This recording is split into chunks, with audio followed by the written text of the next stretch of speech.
আসসালামু আলাইকুম, hello viewers, আপনারা সবাই কেমন আছেন? আমি প্রতিবারের মতো আজকে চলে আসছি আপনাদের সামনে।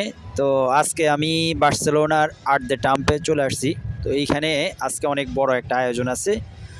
তো এই আয়োজনের মূল কারণ হলো এখানে যে বার্সেলোনা যে কাতালান, ওরা মূলত এই বার্সেলোনা বার্সেলোনাকে স্বাধীন চেয়েছিলেন। তো আসলে সেটা হয়ে ওঠে নাই।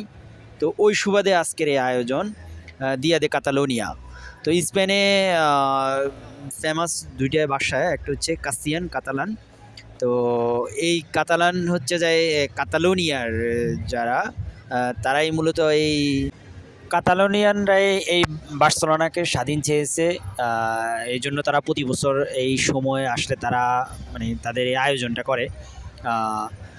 তো আমি আপনাদেরকে ঘুরে ঘুরে পুরা আপনাদের পুরা স্পটটা দেখাচ্ছি। এখানে প্রায় আমার মনে হচ্ছে লক্ষ মানুষের সমাহিত। সবাই কাতালানিয়ানরা এখানে আসে, উদযাপন করে প্রতি বছর এই টাইমে।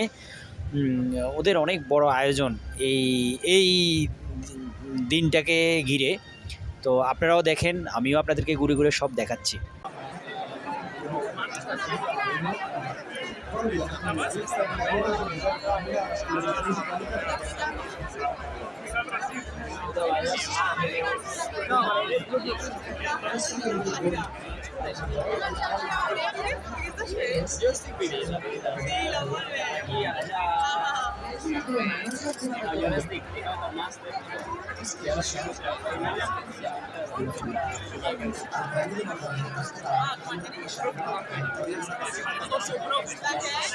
Aquí ya compro ideas.